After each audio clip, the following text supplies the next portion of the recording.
Alright, Fox. Just minimize that. No reason to see that. I guess we're going to do it this way. Ignore everything I typed out to you. Because I got a little overwhelmed with that, and I was like, this just looks nasty. And then, with the coaching that we got from Grand Plat and the way Bill did it, it's just smarter to do it this way. Plus, if I'm going to buy a $400 mic, I might as well use it. So we'll just break this down as we go. So right off the bat, like, I dig your kickoffs. Like, honestly, at your rank where I was at, I still need to work on kickoffs. But decent on kickoffs, nothing to work on there. There's that back post rotation I was talking about. You're keeping your momentum up through it. That's how you want to do it basically every time. Is read the play here. That could have actually been a little dangerous if the ball would have gotten touched differently, but you could have been there to make the save. So that's how you want to rotate every time. Kept your momentum up through there. You were just beat to the ball. No big deal. This right here is what I was talking about at the very beginning. You missed the ball. Your first thing should have been to rotate away and to the back post over here where Canucks is. Because Hot Pocket Jerry is going to be able to press that ball. Canucks is going to go to front post to fill his spot, and then you, with your flip and supersonic, should be able to fill Canucks' spot no problem before this ball does anything dangerous. But instead, if you watch, you kind of got in this situation where Hot Pocket Jerry didn't even know what was going on. Canucks was now frozen in the middle of the goal, and everybody was kind of thrown off their rotation. All it takes is one mistake, and everybody can get thrown off their game. And that's how goals get scored. So you just want to make sure you maintain that proper rotation, back post every time. If when in doubt, go back post. And then here, this is what I was talking about. You ended up actually bumping into your own teammate. You right there could have again just continued your run back here by Luka and made a back post rotation and been perfectly fine. Nothing to worry about. As I said in the text, this right here is good patience. You're keeping your car moving, which keeps your momentum up. You never want to be still. That was one thing Grand Plat taught me. I was very static in the back of the field, and that's how I got beat to a lot of balls in the air. If your momentum's already going, it's a lot easier to get up higher and get to the ball and challenge in a much better position. So good patience here. You attack the ball, which is fine. Missing there, not the biggest deal. You have two teammates behind you. It should have really already been pressuring, but it's no big deal. Good cut there. You read that play. That was beautiful. You keep the pressure here. This is what I was talking about. This happened so many times during the game. If you ask Bill, this is one of the main things I always bitch about when we're playing. I am a passer, a pastronaut, as Rocket League would call me, and this was beautiful. You read the play perfectly, played the ball off the wall, and centered it, but nobody was there for you. And I think that happens 3 or 4 more times throughout the game.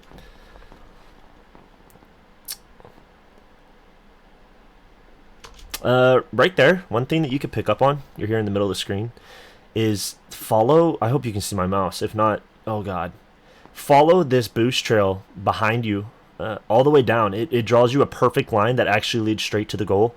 Rocket League actually built the field like that. It's crazy, I never thought of it like that, but Grand Plat showed me that and Bill that as well, and we still work on it to this day, but that is a strategic line to actually take you down and around and put you perfectly in the middle of the goal to turn and make an adjustment on the ball. So when you're looking for boost, instead of always aiming for hundreds, grab that small pod. Every single one on the way down draws a perfect line, and I think you'll end up with at least 80 boost, which is plenty enough to do anything. That was that cut I was talking about. It was a clean cut. Hot Pocket Jerry, it was lost in the corner. I don't know if he was waiting on that boost pod or what. It was a good cut. Puts you in the play, keeps your team in advance. That right there is just unfortunate. I think you two both actually collided and caused the ball to go high. Regardless, that we talked about that. That's just really shot consistency. A lot of training packs you can work on that. Training packs are key too. Even just going into free training and just banging the ball as hard as you can with unlimited boost off the wall, giving yourself awkward positions, and then trying to shoot those on target is a great way to practice. Little miss there. That's fine. Perfect. Well, yeah, that was that one I was talking about. You actually overshot that back post. When you have this much space, look at all the space in the middle. You actually want to cut that short and face ball. because now at this point you overshoot and you put yourself right in the middle of the net. Well, this ball is a perfect pass back post. So if that was just a couple inches more this way, it would have put you in a really awkward spot to have to make that save and could have ended in a goal. So hold that position short is what I go back to, using your camera swivel and noticing that, yes, this ball's going middle, but there's nobody there. Pine could get on it. You don't know he has 94 boost, but if he would have played this smartly, he could have easily shot this in the net. Honestly, Canuck should have already been out and on this, but I digress. We move on. This is that solo play, I believe, where you almost got him. Yeah, you played one, played Luka, and then that was just consistency, shots on goal. Like I said, I'm not good at it either. I still got a lot to work on that. I think everybody in Rocket League can work on consistency except for pros, but just put yourself in awkward situations, free training packs, and it'll come. It'll come with time. I don't think I noticed that the first time. Whatever, I think that was just an awkward move. Starting to get sketchy here. You can see the panic in your team. You guys are consistently cutting each other and overlapping each other. That's good patience there to not just run out and double. This is that play where it's just an unfortunate touch. You could have just sprinted out of here and just doubled with your teammates. Who knows what would have happened? You could have got the ball. You both could have gotten beat. Instead, I think your teammate actually gets a touch on this, and it just gets put in the net. Nothing to fret about.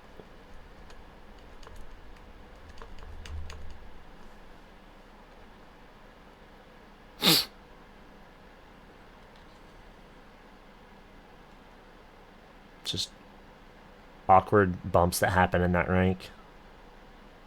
Another great center. This is that demo play. Oh, no, it isn't. Scratch that.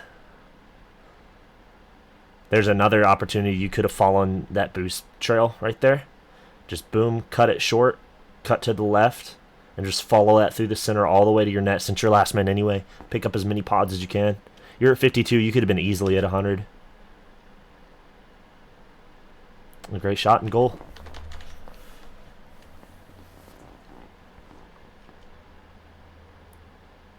This is that cheat. You got to cheat every time.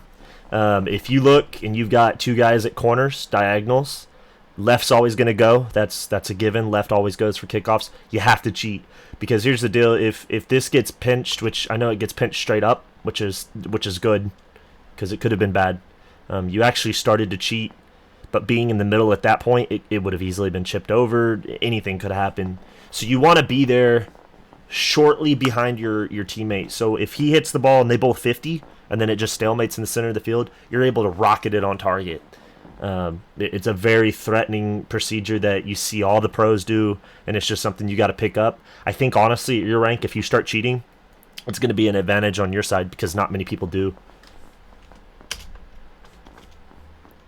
So you could have already been at this ball. Granted, as we've seen many times in this game, your teammates would not have been there. In fact, it looks like Hot Pocket Jerry had 100 boost and went and picked up 100 more, screwing his teammate out of him. But whatever. You could have easily been there, centered that ball off the corner, and with decent teammates, could have been a goal easily. So just always keeping that pace up. As soon as you see go on the screen, that pace never stops till a goal's in the back of the net. Perfect center here. Nobody's there. Sometimes it just sucks, man. I don't know if you were solo queuing or not. If they're your friends, sorry. I'm kind of dissing on them. This is just chaos. Rotations fell apart. Luckily, the ball was able to be put out. Sometimes you got to read that too and just stop and reassess. Kind of circle yourself at the back post. Because if your teammates are doubling, the last thing you want to do is triple. Tripling is the easiest way to lose games.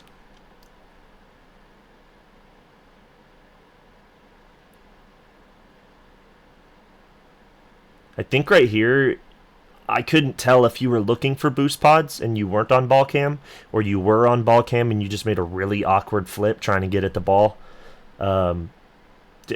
Boost never comes before ball. So even with 9 boost, you could have trapped this ball, taken a touch and centered it over towards Hot Pocket, or send it into your own corner on the right back side. Literally anything here. But instead, I think you kind of got caught up trying to find that boost pod. Again, could be wrong. It's just from what I'm seeing at this perspective. So it definitely always be mindful of the ball before you're mindful of boost. And that's where transition speed comes in too. So if you bump up your transition speed, you can press whatever button you have binded, take a look in front of you, see the boost pod, and immediately go back to the ball.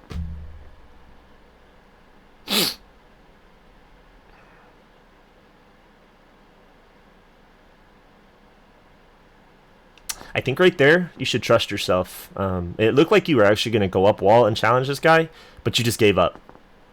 If you feel like you could do that, and practice it. I mean, hell, it's not going to work unless you practice it.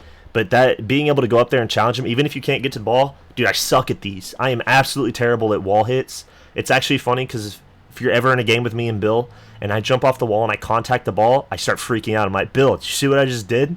Because I'm terrible at reading them off the wall. But even going up on the wall, driving up at them and literally just turning around forces them to make a touch that they weren't prepared for. Just a thought. Good boomer here. Centers it perfectly. And, oh, that's the one. That's the one. Oh, garbage. I really hope they're not your friends. I'm sorry. Yeah, that was a great pass. You even gave your life for that pass, and Hot Pocket just couldn't put it in. Seems like that might be something he has a really hard time with. Another decent center.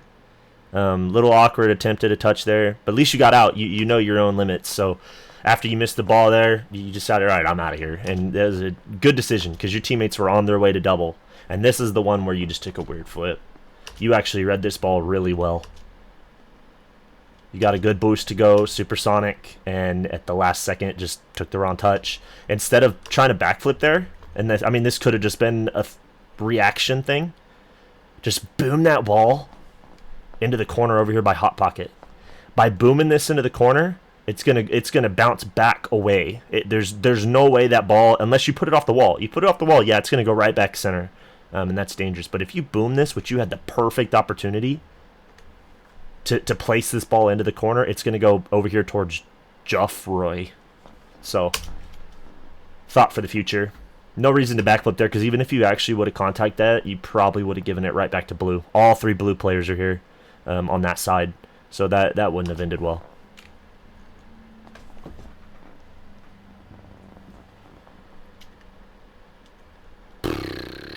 Great kickoff. You just beat 2 people. That's awesome, dude, for your rank and everything. Keep that up. Kickoffs are good. This is just unlucky. Ran out of boost, couldn't get the power you wanted. You had 2 guys there, nothing to fret about. I would have been a hell of a shot if it went in. Doing good here. Oh, they're all taken. Okay, that boost trail though. You could have jumped. You could have fallen that trail if they were there, but it looked like they were all taken. So the 100's fine.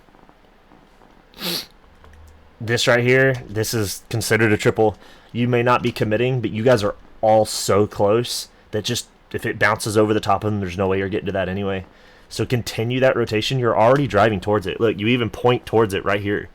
Continue that rotation back post, e-brake, turn around, or one thing you can actually do, this is just something you pick up, you make the decision yourself depending on where the ball is. You swing into net and e-brake around, and you're in net ready for their shot. Typically, you only do that if it's centered. So this is a perfect opportunity for that. You pass post, and you go center of goal, turn around. You actually made the save there, so kind of made me eat my words. But at the same time, to be safe, you want to go into goal, e-brake, turn around, and then you have whatever the distance between goal line and the back of the goal is to react and make a save.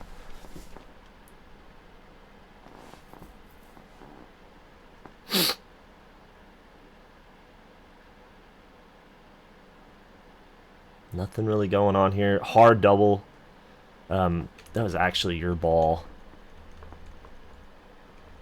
I don't know what Canucks was doing. If he hit that, he was going to hit it right off the middle to Joffrey anyway. But whatever. Oh, God, that sounded terrible. I wonder if I might pick that up. Good pressure here. This is exactly what I was talking about earlier. Look, you just going up the wall not only forced them to double, but force them to make a touch that literally goes right to Hot Pocket. He just can't make the connection with it. So just by putting pressure on him, especially at ranks below champ, they're gonna hit the ball. Their main target now is to not lose that challenge, so they're gonna hit the ball. They don't have no idea where it's going 90% of the time.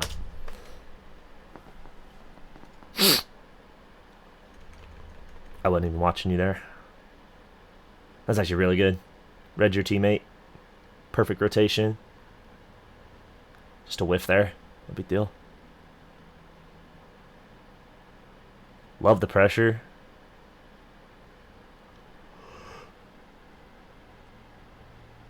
Excuse me. Yeah, that's just a shame. Let's see. Yeah, nobody could make the read on that. Canucks in both Hot Pocket were your last men, and defense wasn't really their stronghold there. And that's the end of that one. So honestly, overall, really good rotations. As far as like your speed, you didn't really go static very much, which is good. You just want to focus more on where you rotate. So back post, if it's in the corners, always go back post of the ball. So if the ball's on the left back, you're going to go right back post. Just always keep that in mind. If the ball's coming down center, you go into net, turn around, face ball. Gives you the best time to be able to react and do what you need to do to get the ball out. Consistency shots. Work on some training packs. Go into free play. Put yourself in awkward situations. And that'll come with time. But other than that, that is the first one. And I will get the second one out to you as soon as I can, man.